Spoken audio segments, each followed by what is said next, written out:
Welcome to the Season 3 of the India Energy Hour podcast. The India Energy Hour podcast explores the most pressing hurdles and promising opportunities of India's energy transition through in-depth discussion on policies, financial markets, social movements, and science.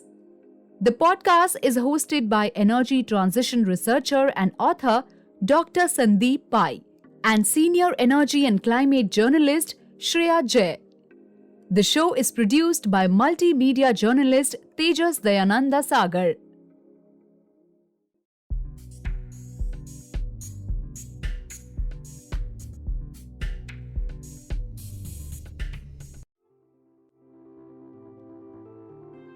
For years, multiple Intergovernmental Panel on Climate Change (IPCC) have relied on integrated assessment models or IAM modeling pathways to achieve global net zero targets. The IPCC reports and IAM pathways have become key drivers of government policy on keeping a lid on global warming in many countries.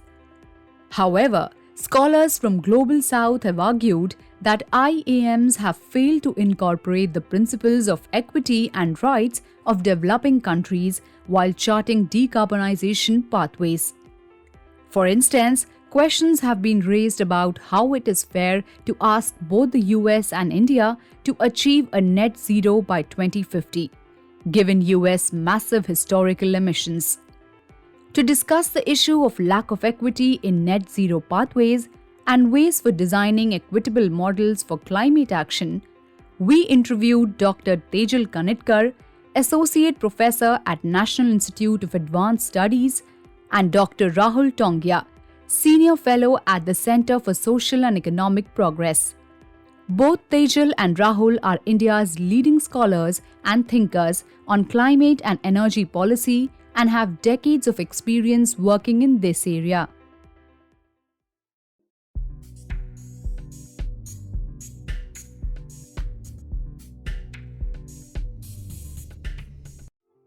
Welcome, Tejal and Rahul. Thank you for joining us at the India Energy Hour here today. We're looking forward to a very exciting conversation. So thanks again for being here, and we look forward to chat with you. So before we, delve into the topic of the day, I just wanted to start the chat by letting our audience know who you are.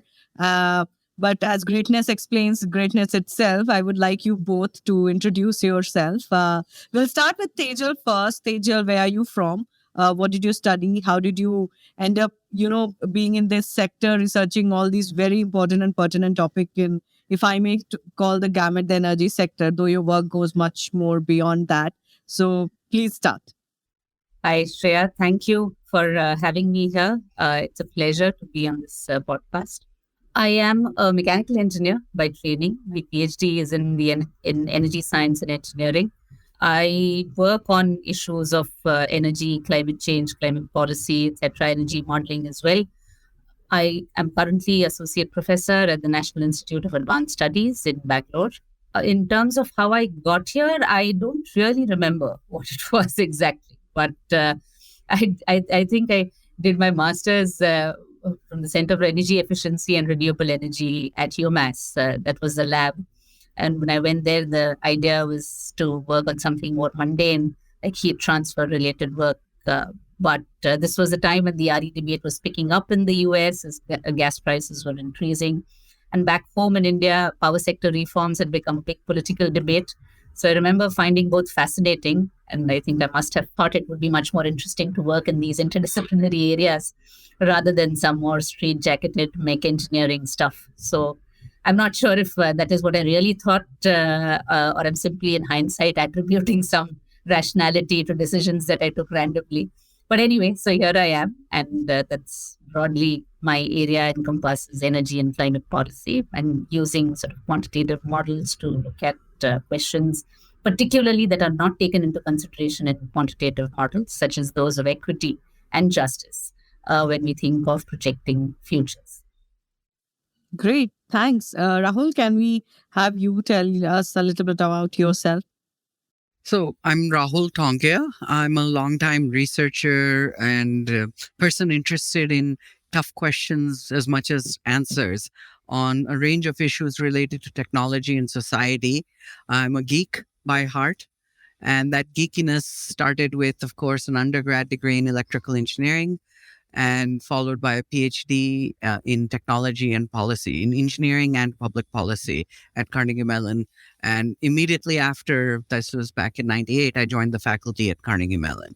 So I was on the faculty for many years, and I'm now an adjunct professor at Carnegie Mellon. My day job is with a nonprofit think tank called the Center for Social and Economic Progress, CSEP, based out of New Delhi. This was originally established as Brookings, India, where I lead energy and sustainability studies. I'm also a senior fellow non-resident with the Brookings Institution.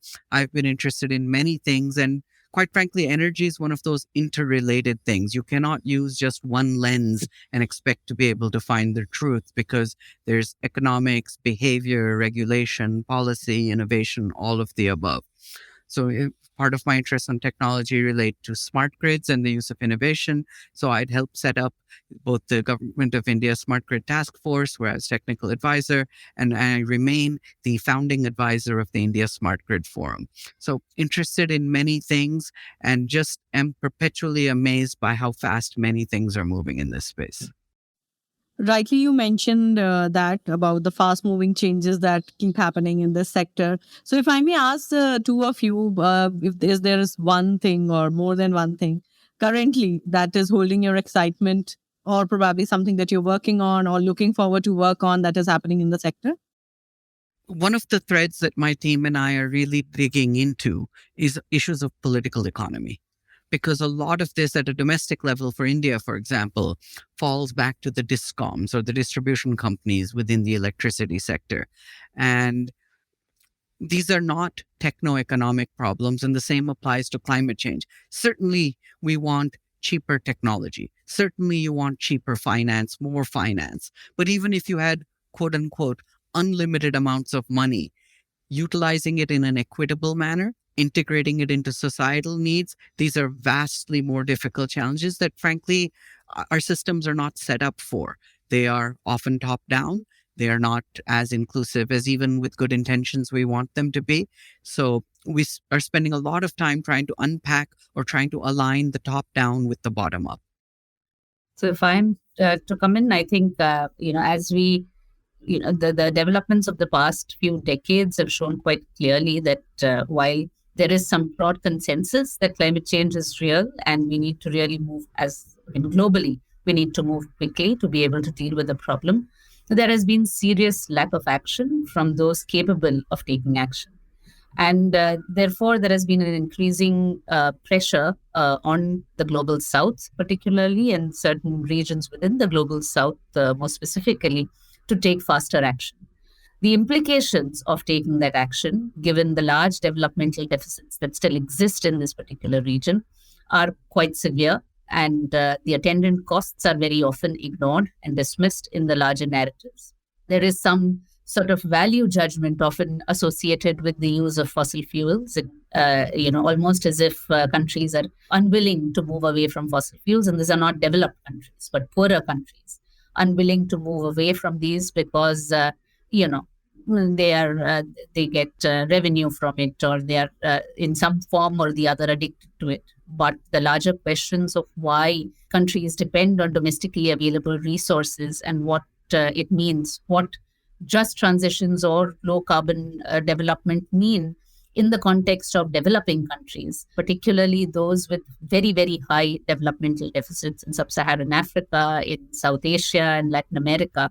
These are questions that I think are really important and get lost because it's almost taboo now to speak about differentiation. Yes, it's supposed to be a global community, a global problem, global collective action. It is a global collective action problem, but we don't live in an equal world. So how do we take urgent climate action, necessary climate action, in a highly differentiated and unequal world is I think, an important question that I'm really interested in. And there are various aspects of this, both in terms of global policy as well as national domestic policy. Rahul spoke about energy and the political economy of energy. So looking at what does a low carbon pathway mean for India in terms of the workforce involved in the coal sector and the related sectors to coal. What does it mean in terms of energy access, energy security? What does it mean for industrialization and modernization? Are these no longer as things that we can aspire to? Should we not aspire to modernization, and should we simply be happy with the kind of low energy levels that we are at currently? This seems to be the global discourse, and there is no evidence that this is going to be a sustainable world in the future. So what does it mean to achieve both equitable and climate compatible futures? This is something that I think I am very interested in and looking at currently. Wonderful. So I was going to come to Rahul anyway, who has some points as well. Can I ask my question and then you can respond and bundle? No, you want to respond? Well, I just want to build upon something Tejal said, because this issue of a global conversation that starts with, we're all in this together, I think that is either wishful thinking or it misses a lot of the reality. And COVID was the best example to me, where people said worldwide, oh, we're all in this together. We're facing the same storm. Yeah, we're all in different boats. And so that reality is there for climate change, whether it's through energy, but also climate change's impact. The impacts are asymmetric. The expectations upon countries are asymmetric. When you try and say, well, we all have to do whatever it takes to get to zero. But the implications of what that means from an equity perspective or a practicality perspective are glossed over by the rich, by the high emitters, the historically high emitters. So I sort of really want people to have deeper conversations whenever we hear this phrase, we're all in this together. Great. And I want to move you in that very, very direction and ask you very pointed questions. So let's start with Rahul first. So, whether it's the IPCC reports or which rely heavily on integrated assessment models, they really talk about like achieving a net zero by 2050 to meet the global climate targets.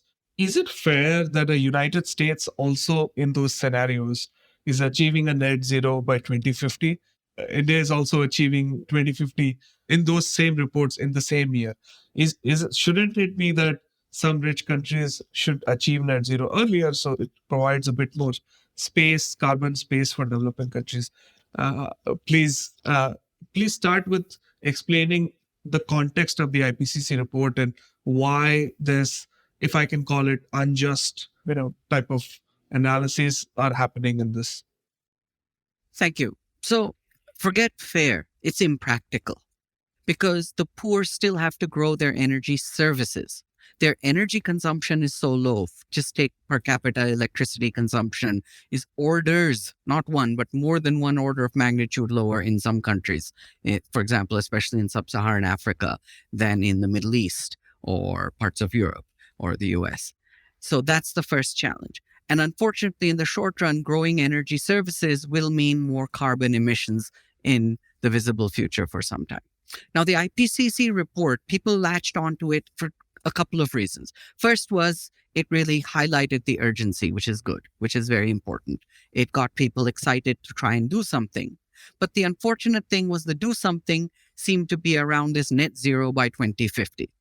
And this became, in my view, very convenient for high emitters, because if they actually zeroed by 2050, they would actually use up too much of the carbon space to actually stay within 1.5 degrees average temperature rise with high probability.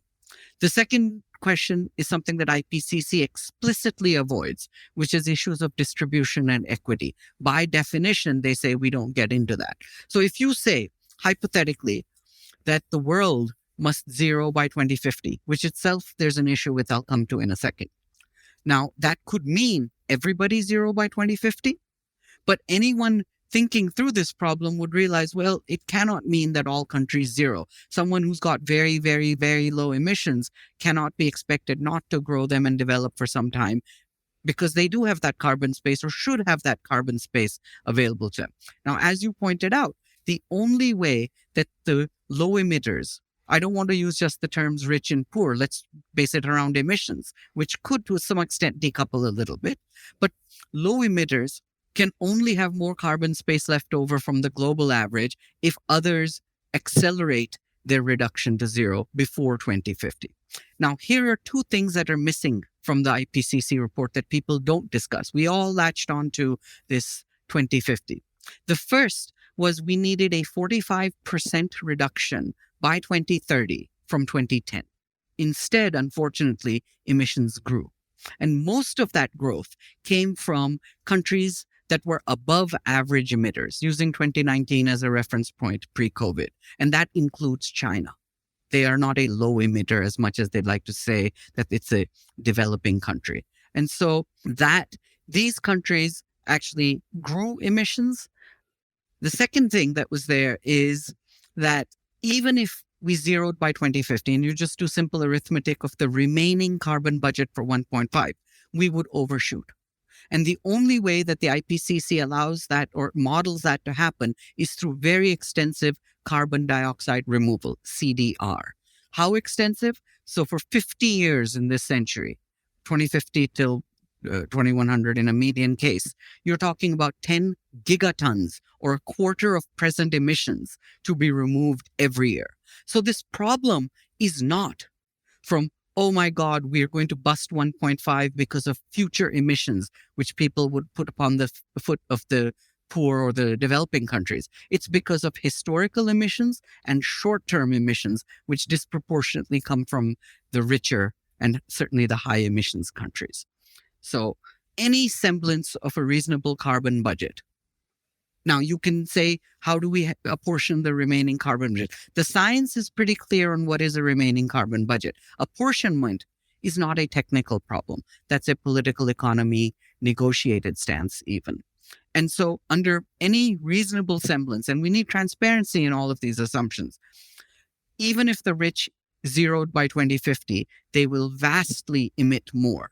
So A, that squeezes the poor for what they have left, or it places more burden upon the future generations for carbon dioxide removal. And who benefits from present emissions? Well, those who are higher emitters, i.e. the richer. Thank you, Rahul. This is a great, overarching explanation of why there's equity. But Tejal, let's go a little bit deeper into the integrated assessment models, which really form the basis of many of these IPCC reports. Help us explain, and I know you have written a lot on this, help us explain why you think these models are biased or, they're not equitable. Like I remember seeing all the graphs from some reports and your papers showing the energy demand, even in sub-Saharan Africa and many countries will remain very similar to what it is today. So help us zoom in a bit and explain how integrated assessment models work. What are the underlying economic and social assumptions that lead to future projections of inequity as well?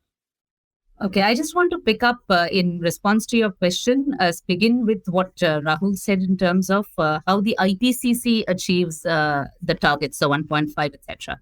Now, theoretically, the IPCC is only supposed to assess what is in the literature.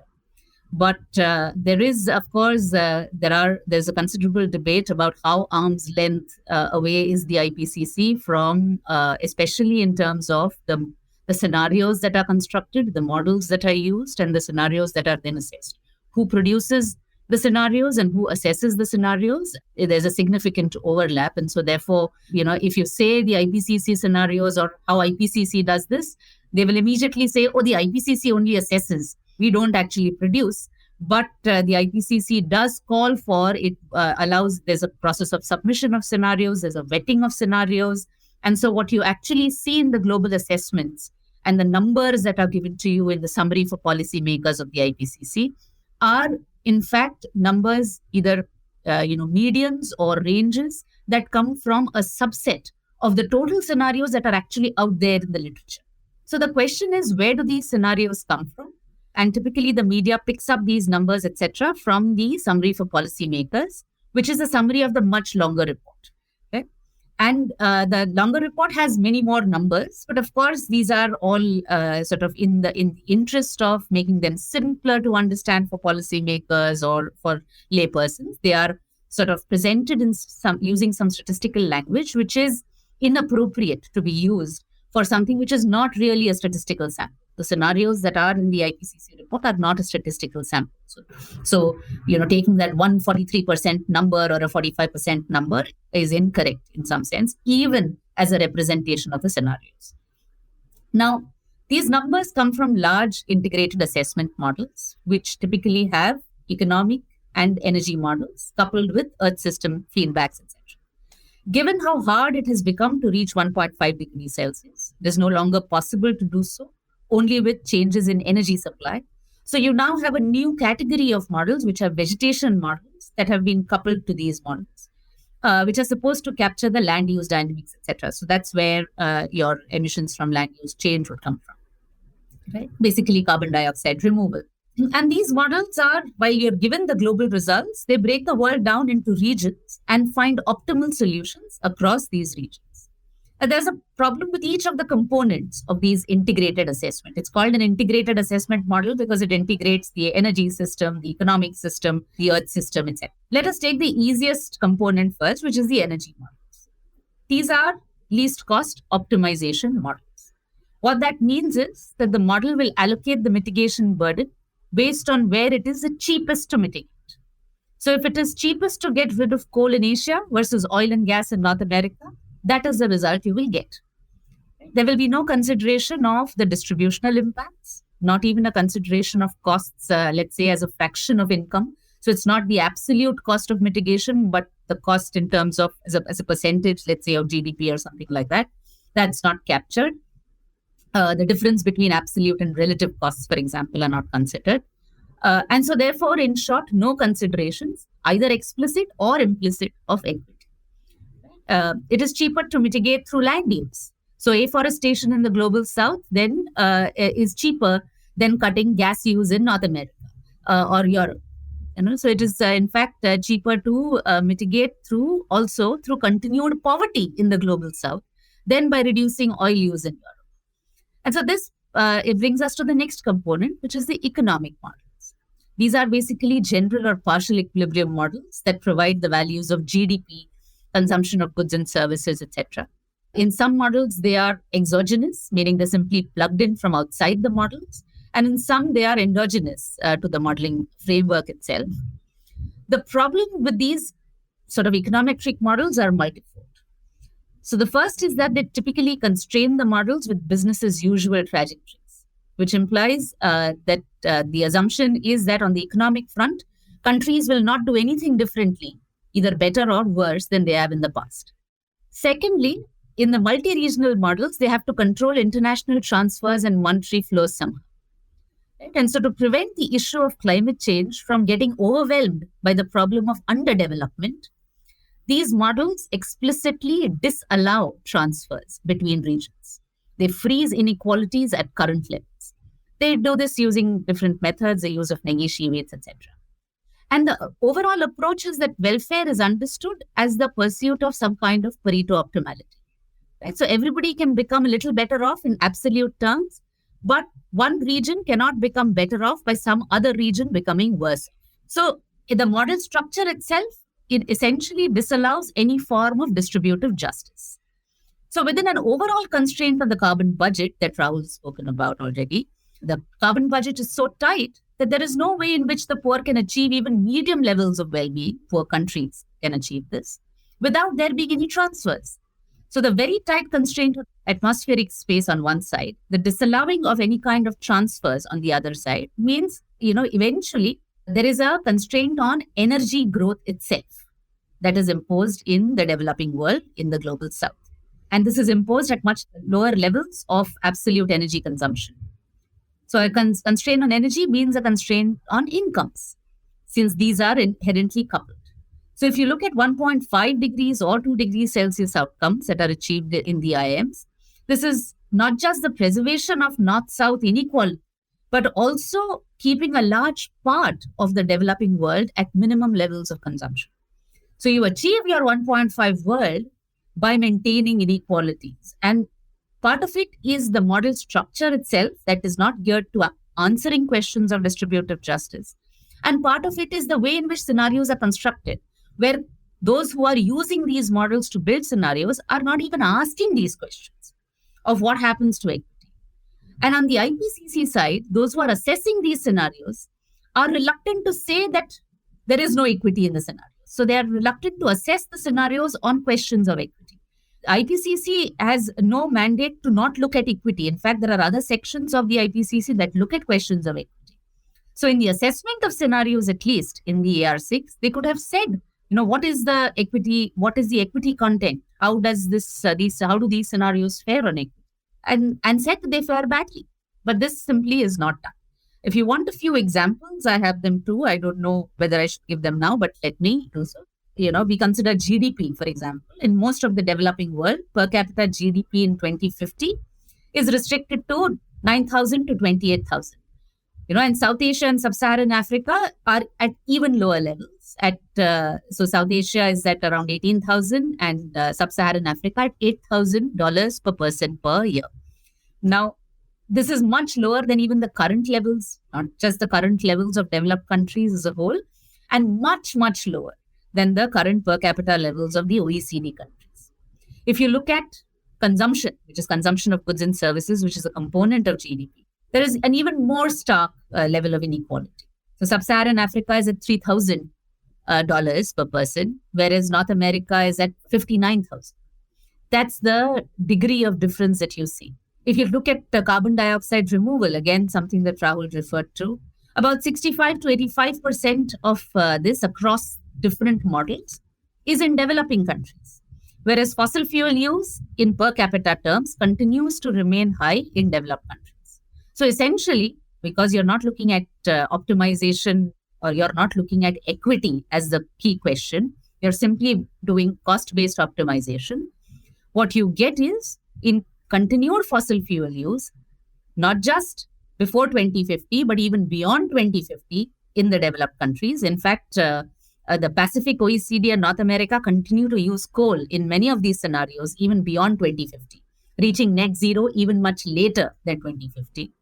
But this is compensated by carbon dioxide removal in Latin America, Sub-Saharan Africa, and Asia, because this is the cheapest way to achieve 1.5. And it doesn't matter whether, it means that you'll keep half the world poor in the process.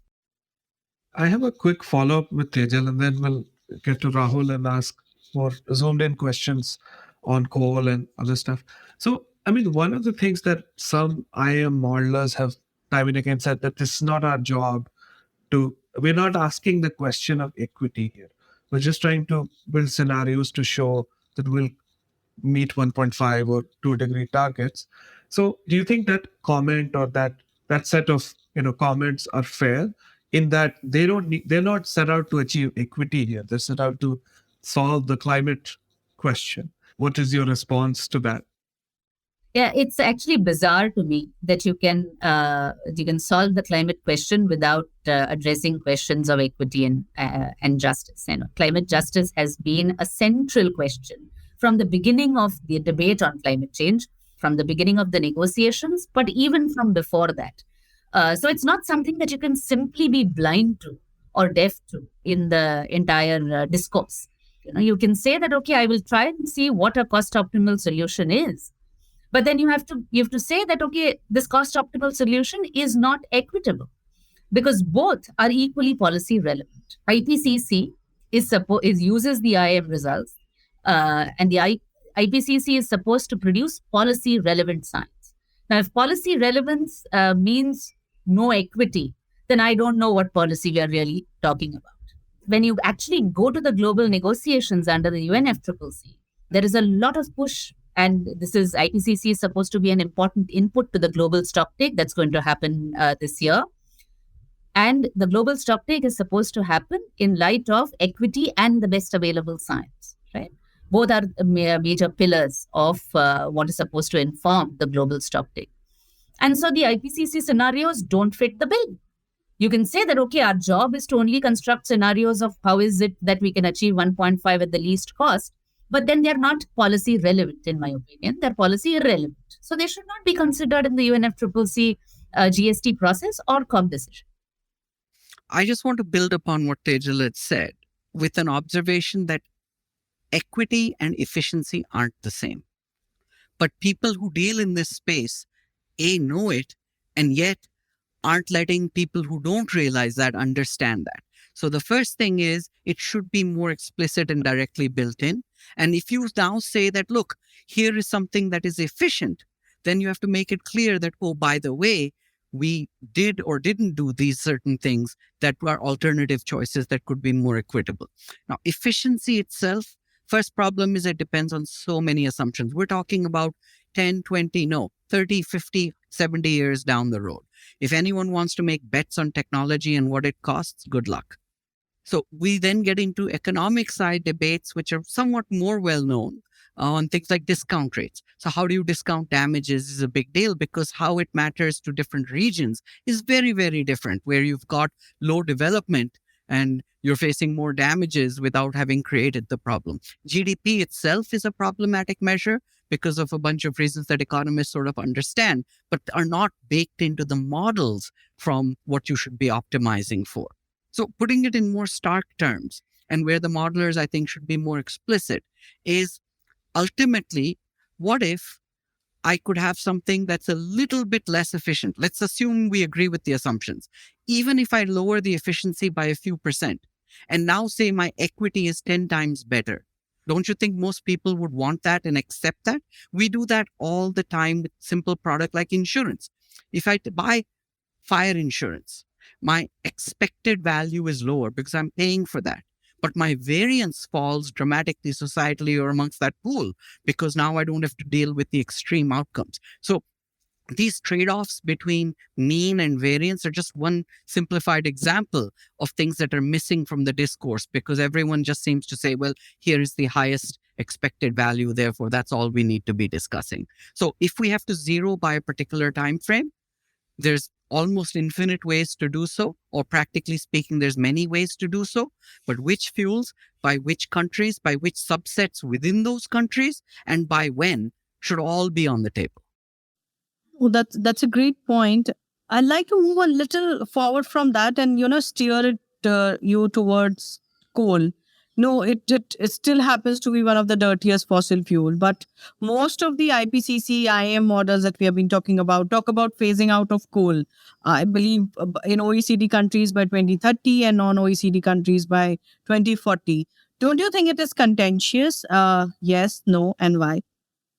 I think this is a great example of the implication of current models. I think a few numbers or context may be useful for everyone. Coal is absolutely dirty per kilogram or per kilowatt hour that you produce, electricity, for example. But you also have to look at total volumes, both per capita and absolute. In an absolute sense, oil and gas are 25% more emissions than coal. And most of the oil and gas is disproportionately amongst richer countries and higher total emissions countries, China being the exception, which is coal heavy. Now, China and India, this is also another thing when people talk about coal. India is the number 2 coal consumer in the world, 10%, 2019 numbers pre-COVID. When we adjust for the coal quality, because India's coal quality is poor, so a lot of it is ash, bad for local air pollution, but not as bad for emissions of CO2. India is about 1/6 of the world population, and it's 10% of global coal. China is also 1/6 of the world's population approximately, and it's half the world's coal. So just saying coal itself doesn't tell you the whole story. So now you've got poorer countries that may use some amount of coal, but they use it because that's what they have. If you go to India or Vietnam, you go to other countries and say, stop coal, then the question becomes, well, sure, what's the alternative? Where's the cheap gas? For example, India has tried and not achieved gas if you believe natural gas is a bridge fuel. So instead of saying coal versus oil and gas, we should be trying to limit total emissions and total fossil fuel related to that. So if we look at now not just absolute, but relative emissions, which are also important, Germany and the United States still use multiple times more coal than India does, especially after correcting for coal quality. Greg Muttit and his colleagues have a great study out in Nature Climate Change saying that the expected reduction rate out of getting away from coal is far higher than any change away of any electricity or fossil fuel source for any country in the world. So is it too ambitious is the first question. Well, addressing climate change needs us to be ambitious. But what he doesn't point out in his paper is that when most countries took X years to go away from a particular source, let's say 90% reduction or 100% reduction, they didn't move to renewables.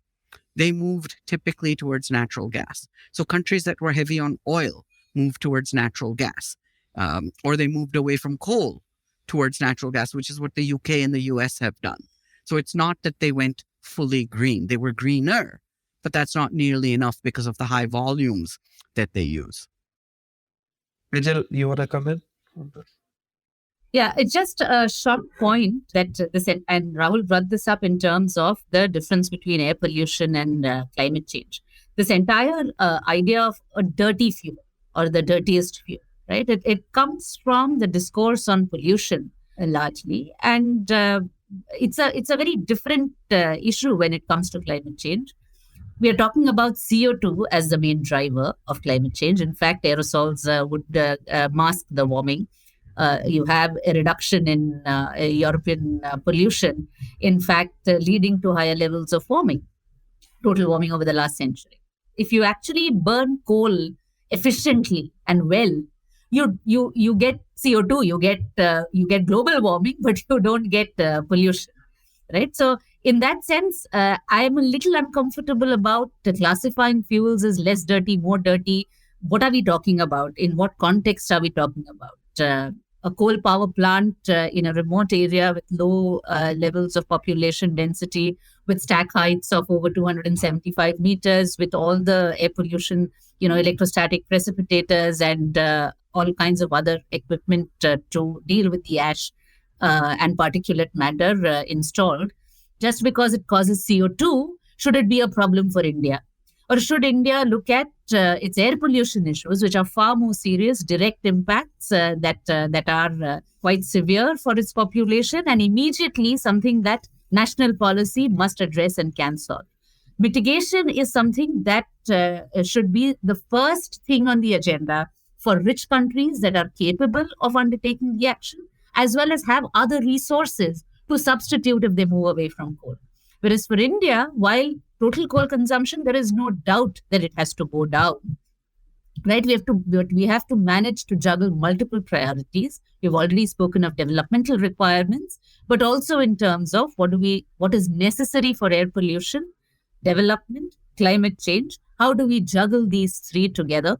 And so discourses of clean fuel, dirty fuel, coal versus oil versus gas are not very helpful when it comes to framing the issue, especially because we are juggling with issues of both air pollution as well as climate change. That was a brilliant point. So I, as a layman and an observer, rather not just layman, would want to understand then what kind of planning then should India have if it were to realistically phase out coal. If they do plan to phase out coal completely, what kind of plan are we looking at? What, should there be a strict deadline for it? How do you think the country should be doing? And this question is to, both of you. Well, I mean, this is a question that gets asked in many settings. Like, what are the right instruments to get us on the right path as quickly as possible? And there's a bit of practicality to having a deadline because it really forces action and it really focuses finance and so forth. But at the end of the day, I believe that we need better frameworks than we need deadlines per se. If you get your frameworks right, you will then accelerate the alternatives to coal. So why aren't we scaling up RE? So one of the questions that our research has shown is that renewable energy is not just green, but it's also cheap. Wind and solar are so cheap that we should be adding vastly more wind and solar, even in a variable mode. So VRE, variable RE, means when the wind blows, when the sun shines. You don't even need storage. You'll still use it, and there's immense value for that.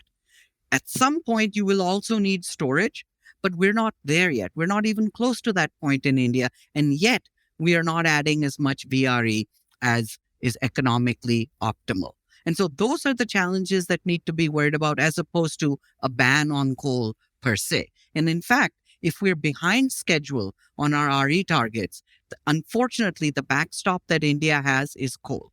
Now, there are three particular sort of framings I want to suggest. The first, we should worry less about capacity of coal power plants and more on its usage. So even having a coal power plant that is rarely used, that's seasonal, and hopefully we clean it up, then it's not as big a deal under our cumulative emissions trajectory sort of arithmetic. The second, our objective really should be to slow down the growth of coal. That's where high wind and solar really matter. Then plateau it. A hard deadline may be artificial. Let's actually get action that's even quicker. Grow our RE, for example, and also clean up the existing coal plants that need it. And then to worry about phasing it out or have definitions of zero coal by when. Here, we're also typically talking about the power sector, where our pathways are well known. It's much harder for industrial uses of coal, which especially cement and then steel to some extent. Green hydrogen is being talked about, which is very expensive. My view, based on analysis, is that if it's expensive, well, if it's cheap, then the market will go do it anyways. Anytime you say I have a deadline or I have a mandate, well, you're implicitly saying, well, it's not quite market ready. That's not the equilibrium that the market would choose. So now if it is expensive, then let the rich pay that premium. Let the developed countries develop these technologies, be it storage or green hydrogen or so many others, and let those then be cheaply and easily available and accessible to the global south without it becoming yet another dependency for technology or for finance.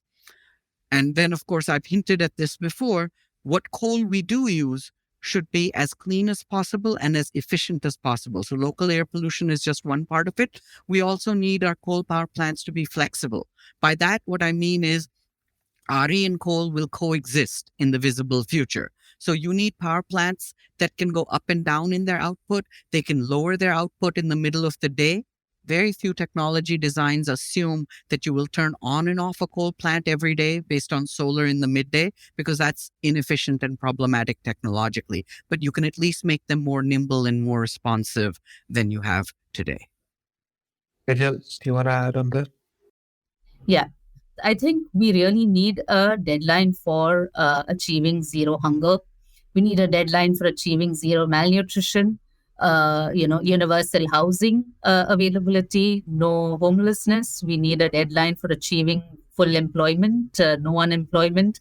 We need deadlines for all of these things much before we actually need a deadline for determining, fossil fuel phase out or coal phase out and things like that. Because whatever it is, our energy choices will depend on how quickly we meet our developmental requirements. And how well we can sustain those achievements, if at all we end up achieving all of these deadlines. This entire idea that we can set some goals for climate change mitigation, we can set goals for fossil fuel phase out, whereas we can have no goals for key and fundamental developmental requirements in the country, I think is a bit of a contradiction for me. So I'm not, I agree with Rahul. I don't think a deadline for coal phase out, etc., is something that is supportable given the conditions that India is dealing with currently. Does that mean that, India does nothing? Of course not. There's no question anymore of hiding behind inaction or hiding behind questions of inequity. Those days are long gone. Equity is a urgent requirement, in fact, to meet climate change goals. It's not something that it's something that it's a positive value that you aspire to. It's not some there was an old. Somebody had said this, I think that was Lavanya who had said it, that, India should use equity as a sword and not a shield. But I think it's neither a sword nor a shield. It is, in fact, something that one must aspire to. Given how urgent the problem of climate change is, meeting equity has become, in fact, even more urgent, not less urgent. And that means meeting our developmental requirements. In terms of renewable energy, of course, Rahul has said quite a bit. I think there are serious questions of balancing the grid. Currently, the grid serves as the battery for a lot of the VRE. What happens when you actually exceed a certain level of renewable energy capacity? Is it going to be easy? We have some analysis for the southern region, which has shown that a higher intake of more costlier renewable energy contracts that were signed earlier when it wasn't the rates of unit costs of renewable energy were not as low as they are today, have led to much higher gaps in finance or much higher levels of energy costs for the southern states. We've done this analysis for 4 of the major southern states in India, and we've found that it's quite considerable, over 15,000 crores of rupees every year that states are paying just to be able to absorb renewable energy when there is cheaper coal-based power available. They have to, because there are non-curtailment policies in place to be able to absorb renewable energy. So there are serious attendant costs. Unless we talk about what these attendant costs are, how we're going to deal with them, just setting targets in terms of a phase out, or in terms of, even in terms of adding no new coal. There seems to be a lot of discussion in the media about India saying that we will add no new coal. Are we really there yet to make these kinds of announcements, to make these kinds of decisions? Have we taken stock of what are the requirements of energy for meeting, let's say, our manufacturing targets? You want 25% of your GDP to come from manufacturing. Where is it going to come from? If not, what is it going to be driven by, if not by coal? So these are questions that need to be addressed before setting targets. So I just want to point out that we should think about targets in 2 ways. One are directional targets, maybe aspirational targets, before we come to hard targets. Hard targets should be related to things where either you don't accept alternatives or there are no alternatives, like people's health, people's livelihoods. These things we should have harder targets on for development, for example. But where you're saying that, well, maybe I should do this much of X and that much of Y, well, maybe you would have a different mix of technologies that's better. That's what people demand, or what the equilibrium comes at. I think I want to emphasize that while people lament that RE isn't growing as fast as it is in India, we have to give it context. From where it was just a few years ago to our great growth rates now are much higher than ever before. And when you normalize for the size of our grid compared to China, which is of course in a different league in both size of grid and growth every year of clean tech, but also the United States, we're actually doing pretty well. And more than that, our ambitions are even more ambitious than the official targets of China. Now, China, of course, is a unique case. I jokingly call them both the dirtiest and the cleanest country on earth, because they're adding as much solar as the rest of the world put together. But they're still not ending their coal or they still have some flexibility in how they turn greener. And I think that's the approach that makes the most sense. It's a portfolio problem. It's not something that we should look at through a silo lens. Okay, I have follow-ups from both of you, but let's start with, it's kind of similar. The question will actually speak to both of your answers. So let's start with Rahul. My question is, you talked about using cleaner coal in cleaner coal power plants. And if I understand correctly, you also said that, renewables are not there yet to start to replace coal. Even in the VRE sense, we can add a lot more renewables and things like that.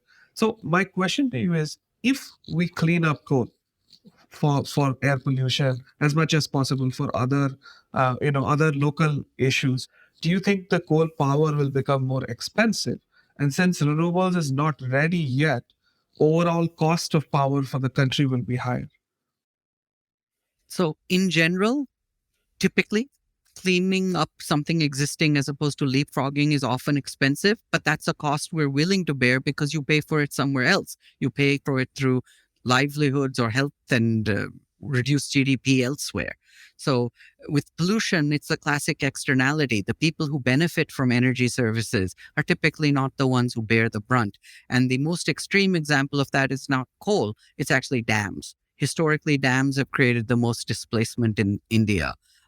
In terms of winners and losers. And really, winners and losers is what climate change is all about. So are we looking at higher prices? To some extent, yes. We can partially offset that with cheaper renewables for parts of the day. But whenever somebody tells me, oh, look, solar is only 2 or 2.3 rupees a kilowatt hour, I typically ask, and what's solar's price at 8 p.m.? I agree with Rahul completely. There is a lot of discussion about how cheap solar has become, and it's actually fantastic that renewable energy has become, solar specifically, has become much cheaper than we had anticipated a decade back. Part of it is also because of extremely high deployment rates across the developing world. India, China have been responsible for getting the costs down, along with other countries with very fast deployment rates. But there is still a challenge which doesn't go away. And, if you speak to grid operators, economists typically tend to talk about issues of costs as if they are removed from the technical challenges of making sure that electricity goes from from where it is produced, reaches to where it is actually used. And those challenges are quite significant. You need a much stronger transmission and distribution network to be able to handle infirm energy sources. There are issues of grid stability and balancing.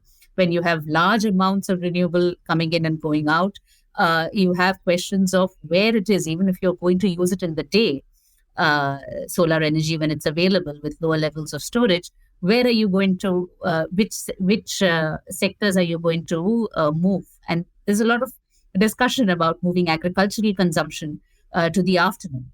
Now, afternoon, when levels of solar radiation are the highest, the levels of evapotranspiration are also the highest. So, if will you have another trade-off in terms of a higher use of water, for example? Some of these we know the answers to. Some of the questions we do not know the answers to, and that's normal. I mean, that's the course of science. It's the course of how we learn. We learn through practice. We might find that something else works better, and that is something that we have to do. But to say that the entire idea that it has somehow become easy because solar bids are now at 2 rupees and 2.5 rupees is actually missing, I think, 75% of the story. It's great that 25% of the story is great that costs are reduced, but reduced costs, higher deployment means the cost of storage has to be included in understanding this, and the cost of strengthening your grid has to be included in understanding of the total costs of renewable energy. The latest bid for battery storage was 10 rupees a kilowatt hour in India. So what are we talking about in terms of grid parity? Something that we really have to question. Thank you, Tejal, for saying that. Great point that Tejal raised, and it is so rare for someone to say something beyond this headline of that solar, yes, the cheapest in this country, touch 1.99. There were celebrations across the sector, but good of you so to point out this very important thing that we are not factoring so many costs of which we in the scientific parlance would call it grid parity, or the cost that the customer will pay for procuring solar or wind power. There is grid cost, there is battery, which is yet to be factored in. As you rightly pointed out, 10 rupees battery storage, then round the clock power will also come at a cost, because currently we are trying to blend coal with solar and wind to give round the clock power. That has its own cost. But Rahul, this question is for you. Let's take forward what Tejal said. Is renewable energy in actuality still not cheaper than coal power when we factor in all these costs, when we factor in how renewable would be running 24/7, and obviously the cost over the lifetime of that particular project? So can you explain us which part is true, and just explain the whole economics of it, please? I think people get it when we sort of lay out that what is the denominator or the metric we're using. Most people think of electricity as rupees per kilowatt hour or rupees per unit. Now, with that lens, solar and even wind to some extent are pretty darn cheap. 2 rupees a kilowatt hour. But that is only true when it's available. So in India, wind is very seasonal. For most of India, it's monsoon related. Solar, of course, is a well-known output, which depends on sunlight. So evenings gets lower till the point it drops off to zero. Now, the question then becomes, what else do you use? Traditionally, that was fossil fuel. Now people are saying, let's use storage technologies, which could include batteries or pumped hydro. We are not doing nearly enough, for example, on shifting load towards matching green sources. Solar pump sets are one thing, but as Tejal pointed out, they have other issues, not just evaporation, but also how it's absorbed for the crop, or if you do continuous pumping of water, what that may do to efficiency of pump sets. Those are all second order problems in some ways. We run a website called carbontracker.in, not carbontracker.org, no relation. But on this website, anyone can go play with real-time data of what is India's fuel mix every 5 minutes to meet demand. And there's historical data, analytics, and things for people to play with. And what we see is renewables have a very well-known profile. And as Tejal pointed out, storage is yet expensive. We are adding it more like test cases. And very few people are sort of saying, well, let's just get storage cheap enough, because even when storage falls in cost by 50 to 70%, it is still expensive depending on how much you need. The very good news is you don't need any storage at all. What I'm most interested in is, why don't we grow wind and solar as much and as fast as we can to the point where we actually then have to worry about storage? We're not there yet. So that is the first order of business. Meanwhile, let's do some learning. Let's put out storage. But batteries, to me, have other value than time shifting. They are good for ancillary services, frequency support, ramping, other things that the grid needs, not whole-scale time shifting. Now, how much will we need later on? Based on some carbon tracker analysis, in 2019, about 35% of our demand had a shape profile that matched renewables. So in the future, once we shift more load to align with solar, once we get smart grids, smart meters are a work in progress, then there's no reason we shouldn't be at 40 to 50% of our demand could align directly. Maybe another 10% of our demand could be smarter and intermittent. Instead of having intermittent supply, why not have intermittent demand to match it?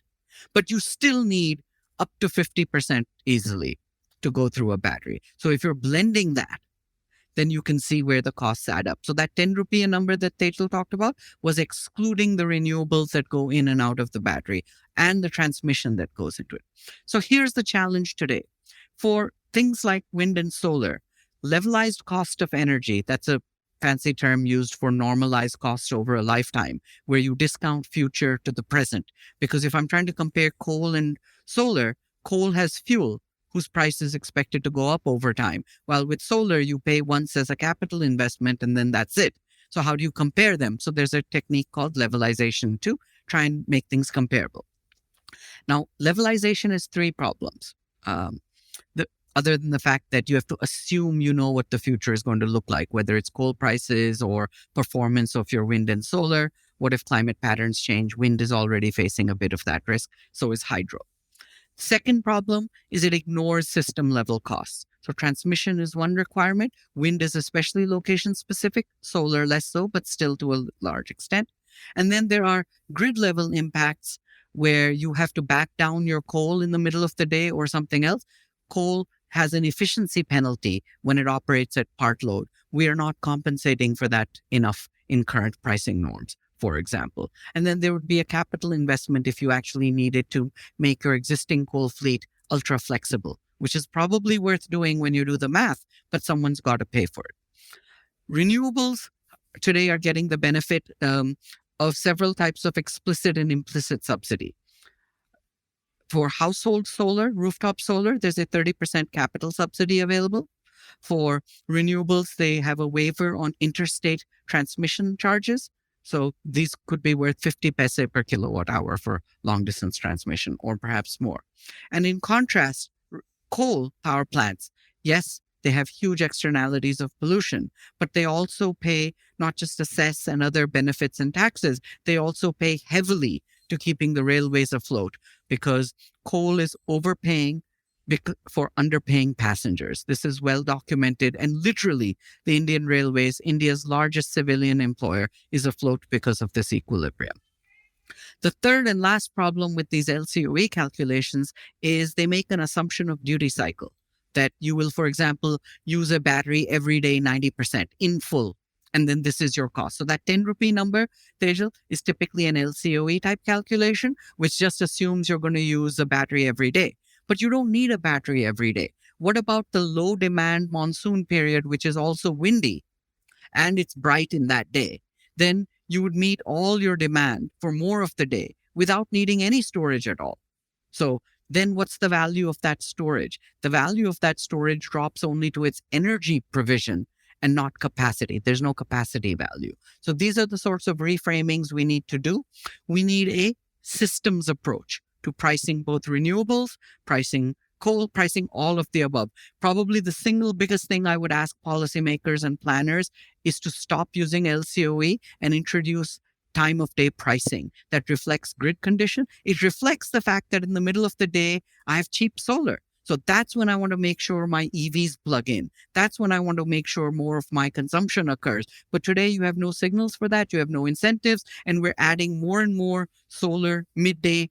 We will hit a surplus of solar, not today, but within a couple of years. And then what? Once you hit surplus RE, the value of that RE drops to zero. You will be curtailing it. And to say, oh, I'll just put it through a battery, well, that's expensive.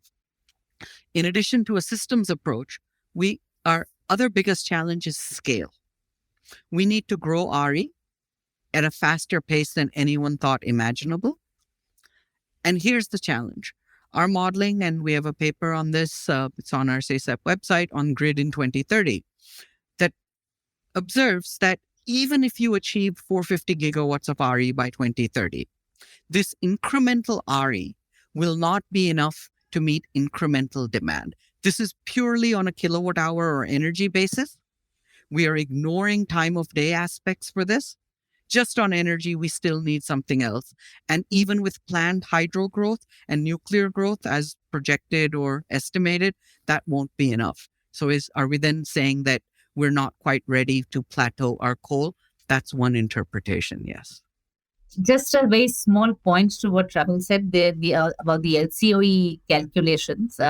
Taking it back to the IPCC, it has a graph that is used in all IPCC outreach events and is very popular in the media about falling rates of both the renewable energy and battery storage. But this is not battery storage. This is batteries for EVs in that particular graph of the IPCC.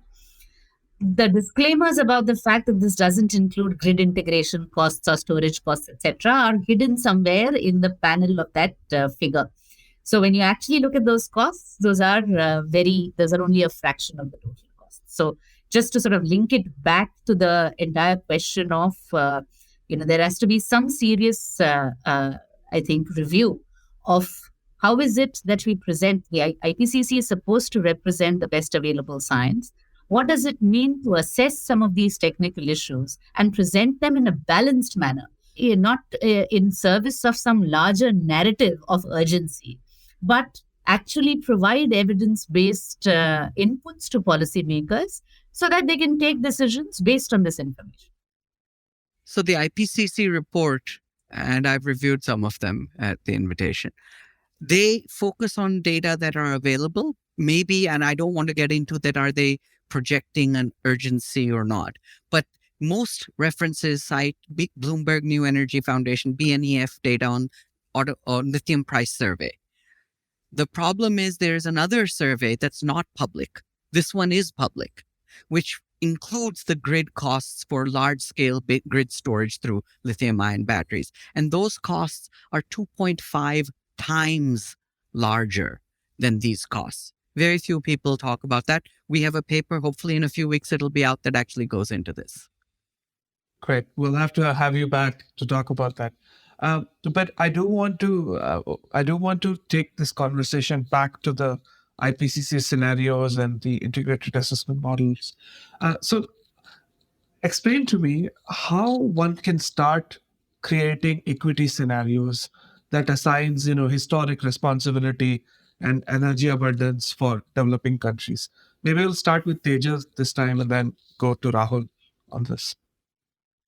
Yeah, I think the first thing about constructing alternatives is not just constructing alternative scenarios. I think we need to start talking about alternative frameworks, alternative models, right? We need to move away. There is no reason for why we should remain wedded to the integrated assessment models of the current variety. You see very little difference in the results that they produce. So if you have 20 models producing the same results, and you will add another, 150 or 200 or even 1,000 scenarios with the same models, you get the same results. So I think that tells us quite clearly that we need to move to different frameworks that can foreground these questions of equity. Right? Can we talk about looking at issues of converging energy use? What happens if we are trying to meet energy equity? What happens if we are trying to, let's say, increase energy requirements? Invert the problem. Don't talk about how, what is going to be possible given current rates of development. Start talking about aspirational targets for energy consumption, thresholds that are required to achieve well-being. And this is something that is there in the literature. So, you have these decent living standards, etc. However, there is a lot of, in my view, that literature is very limited in the sense that while the qualitative discussion talks about, the capabilities approach, it talks about freedoms and things like that. When it comes to quantifying what it means to achieve well-being, it is basically just poverty alleviation. It is minimum standards of calorific intake. It is minimum levels of water availability, So if we are actually saying that the world and the poorer parts of the world will aspire to better levels of well-being, and these might not be the levels of consumption of the OECD countries today, but what is required to achieve universal, all the things that I said earlier, universal housing, universal healthcare, a decent amount of access to all kinds of different amenities that a lot of people in the global north take for granted. Start with that question. How is it that we will achieve those aspirations? What is it? What is required in terms of transfers, either in terms of financial transfers or technology transfers, to be able to achieve those? Without those, what is it? What are the options that are available to developing countries? How, what are the domestic resources? So those countries that do not have gas, if they don't have these other options, they will continue to use coal, for example. It's possible to quantify meeting energy equity as well as climate equity together in a unified framework. And we've done some work on that, and hopefully we'll be able to publish it soon as well. But it's not simply a matter of opinion and something that cannot be quantified. It is definitely something that can be put into numbers. Of course, those numbers are subject to change. There's no, just like the numbers in the IAMs that are produced are subject to change and are subject to a lot of uncertainties. So are numbers from any other framework. But here, the starting point itself is different. I do not begin from trying to sort of simply project an unequal past and present into the future. I start by trying to achieve an equitable future and try to see how is it possible to achieve this while still achieving climate compatibility at the same time. And if I find, for example, that it's not possible to achieve 1.5 and equity at the same time, I think as scientists and as researchers, one must be frank about this. One must be honest about this. To say that 1.5 is such a tight constraint that at the rates at which mitigation is required, equity is not going to be possible. The kind of equity you're talking about is not going to be possible. At least say that much, right? I'm saying that this is, this is what I mean by sort of different starting points.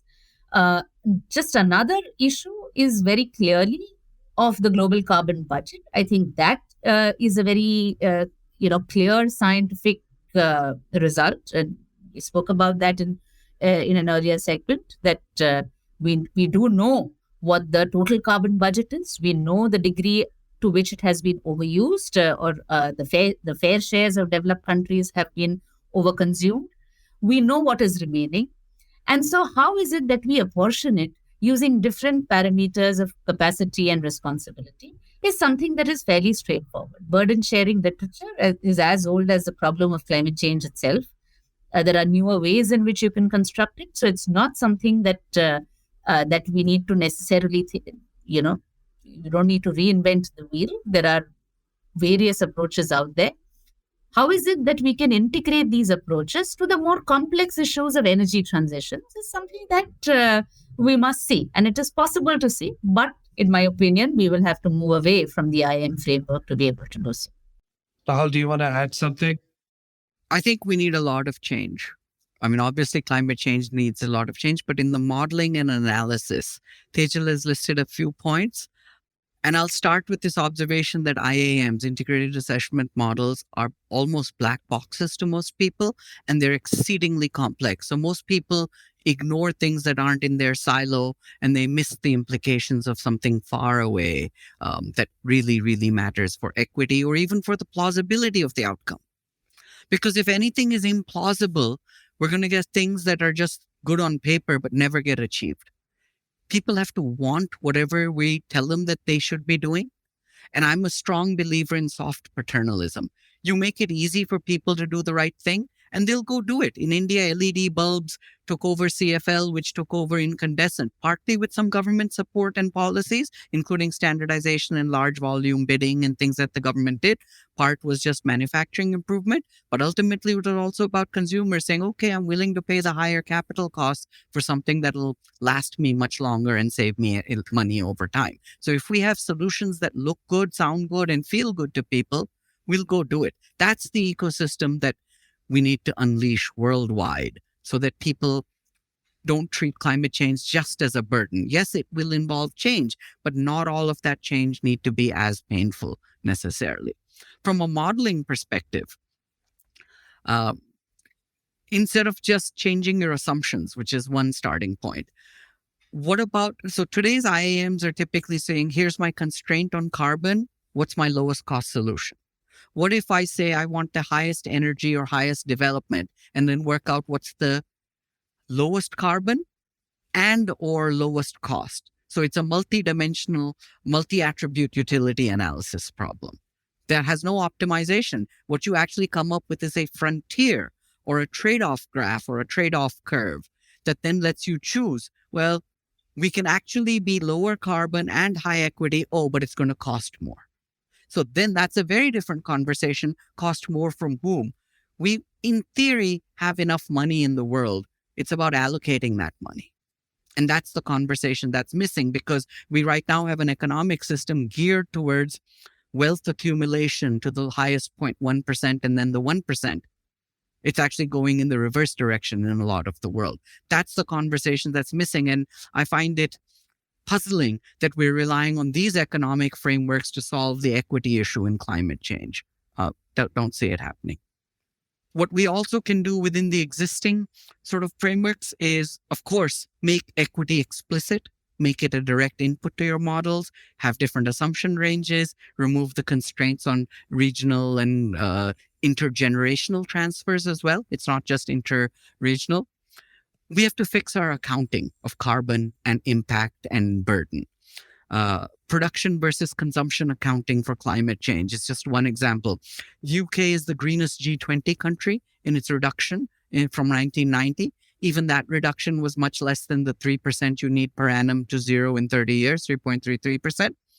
But from 1990, it had only 10% of emissions that were imported and not accounted for in national accounts, embedded or trade emissions. It's now 43% or so by 2019, 42%. For a country like Switzerland, it's 250% is its embedded emissions. So these are things that we miss in a lot of these accounting. I'm not even touching with the 10-foot pole, the problems with accounting of GDP. So the last sort of recommendation I would have is we should look at models and create the feedback loops to come back to this issue of how people behave. And by that, I mean instruments. What are the instruments that we're talking about? The favorite one of many economists is carbon pricing. And I don't believe carbon pricing will solve this problem because In the worst case, where someone's just going to be paying a lot, but it won't actually reduce your emissions enough. If you do the math for India, there's a coal cess, 400 rupees a ton coal. That translates to just over $3 a ton CO2-ish, depending on the exchange rate. But if you look at the total taxes that petrol and diesel pay, it's well over $100 a ton CO2. What are your alternatives? So when we talk about carbon pricing, the problem of equity is severalfold. The first is, if you look at people talking about climate offset markets, one of the favorite tools of a large swath of society is, well, we'll just use market instruments to unleash efficiency.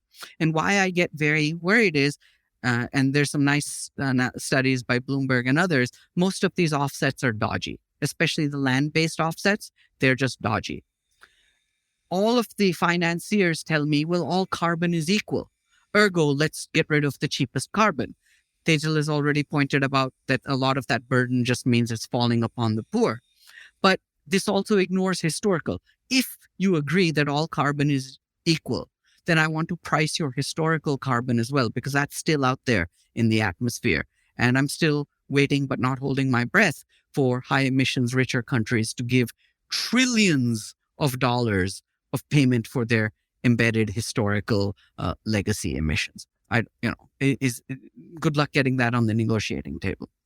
Now, every time somebody says all carbon is equal, the cost of abating carbon is not equal. So what offsets really do is, in many developed or richer countries, they get rid of low-hanging fruit, like they add wind and solar. So that cuts down their coal use, or maybe they do a little bit.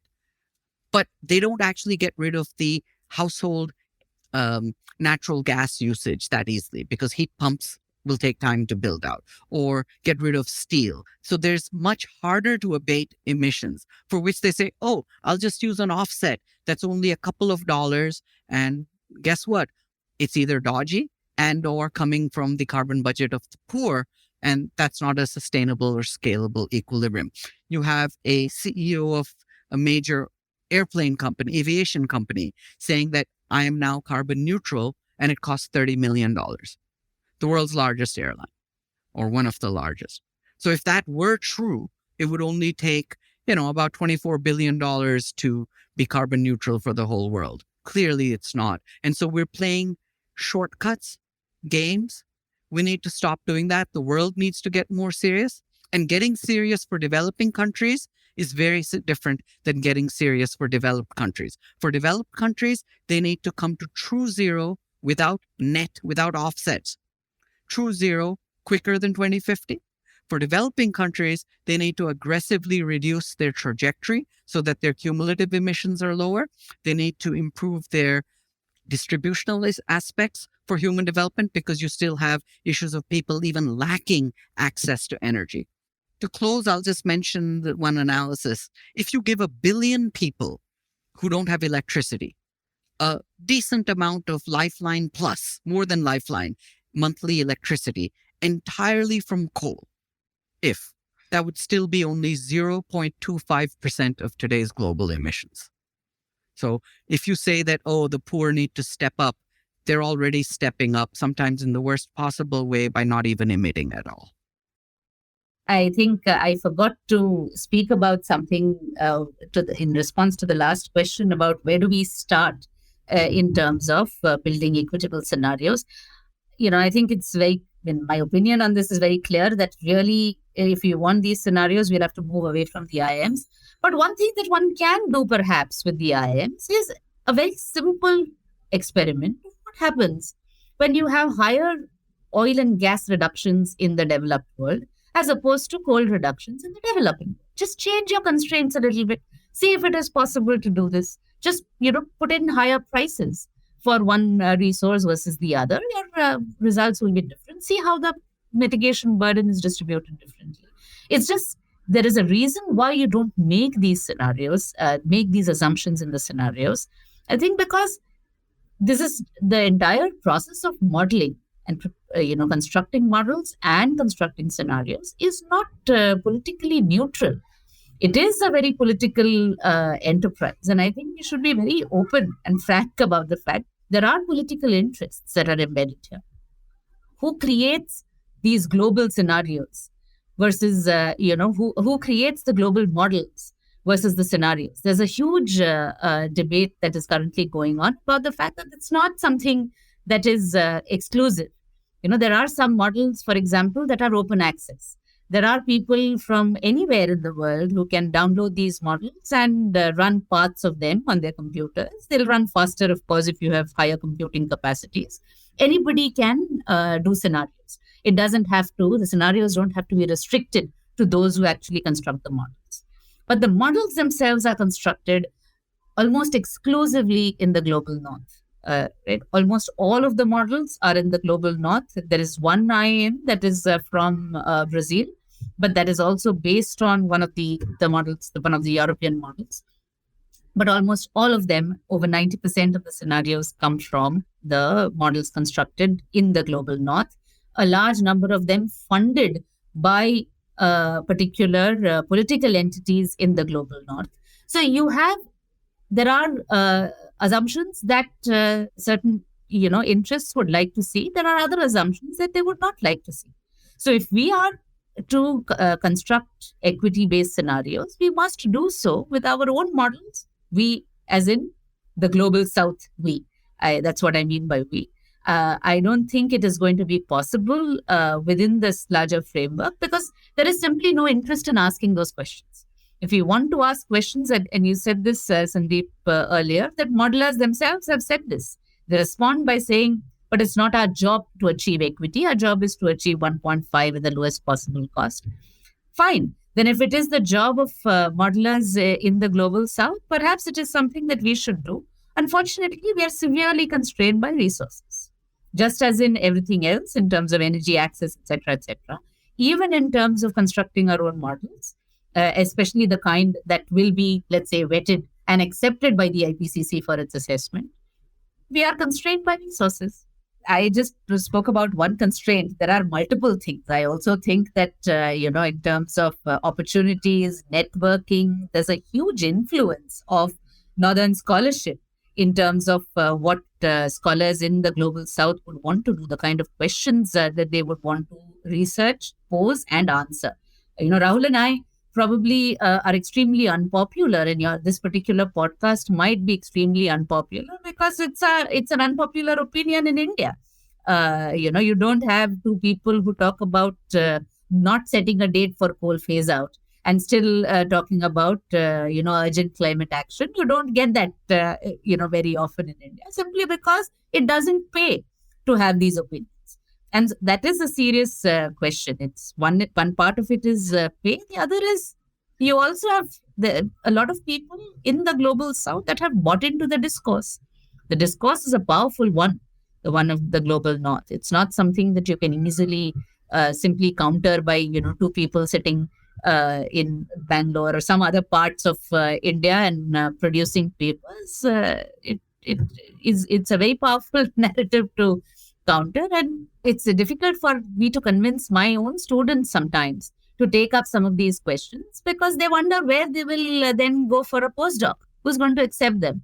Who's going to publish their papers? It's all a vicious cycle. It's not that easy to pinpoint one particular or even a set of reasons for why we don't do this in India. And I think there are a lot of issues that we must resolve if we are to actually push back on the question of equity in the models. Rahul, take us home. Well, for this question only, because home should actually be when we solve the larger problem. But I think Tejal has highlighted just the fact that it's both a systems problem as well as just a sheer lack of enough people doing it. So the scaling problem is the first one. We don't have enough people who are actually trained to do this, who actually want to do this, and then are getting their stuff out there. So all of these need, of course, more funding. But even if you threw more money at it, it wouldn't be enough. Money is just one necessary but not sufficient condition. I will also make another statement that will be unpopular. We don't have enough quality research being done because people are chasing shorter term things. These are more complex that need longer term view. And it's only PhD students who are at certain types of institutes that even bother working on these, because for the rest of them, they're more driven by who's funding the work and industry often or whatever else. So what research do people do? The top researchers in India, like in certain energy systems, do the same research that they would have done had they been sitting in Silicon Valley or Northeast US or Western Europe. It's just they're in a different location, but it's almost identical.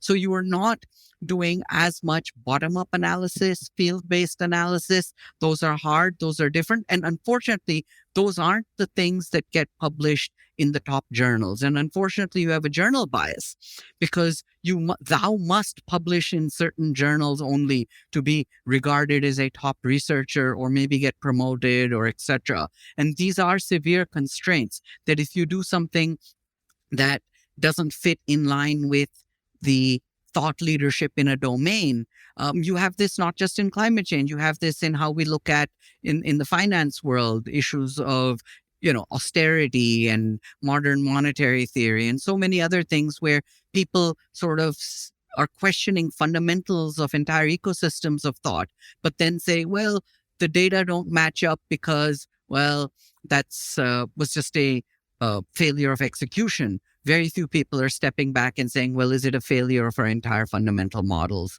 that we believe in, on which a lot of other decisions are predicated? So solving this will take time, effort, and more interactions. So if we could not just get more funding, but more funding that was flexible, because we actually don't know the answers. You asked me to bring it home. I think solving climate change is such a wicked problem. Wicked problem is a class of problems in the policy space that don't have a right or wrong. They're about essentially trade-offs. And the only way to solve them is in iterative manner with multi-stakeholder engagement where you evolve towards what can work. The translation I give to people who will understand it from expert domains, engineers and economists, is wicked problems are so heavily over-constrained or under-constrained that you cannot use optimization to come up with, quote unquote, the best answer. And that's a very heavy hit for someone who's just used to saying, well, let me just optimize and tell you what's best. Nobody knows what's best. We have to keep working on it, whether it's us folks looking at it from a systems point of view or people trying to build better batteries. I mean, a cheaper battery may have materials and resource implications with equity considerations. So is that better? So the old phrase from the IT industry that I learned a long time ago, cheaper, faster, better. Pick any two. Thank you. Wonderful. I think that's a great way to end the podcast. I mean, I could talk about this with you both for hours, but I think that this will become like a 5-part series or something. But so I just wanted to thank you both for touching upon, both the issues of scenarios and modeling, but also zooming in on India and talking a bit more on the transitions that's going on. So thank you so much for being here. Yeah, really appreciate your time. Thank you, Tejal. Thank you, Rahul. And what you said earlier, Tejal, we really do love people who offer uncomfortable opinions. That's what this platform is about. So thank you for being frank. Just loved hearing both of your views here. And of course, learned so much. Thank you for listening to the India Energy Hour. Subscribe to this channel to never miss an update. To drop us a feedback, visit our website or write to us at theindiaenergyhour@gmail.com. We are on Twitter. You can follow at TIEH_podcast and get in touch with the two hosts at Shreya_Jay and at Sandeep Pai with a double I.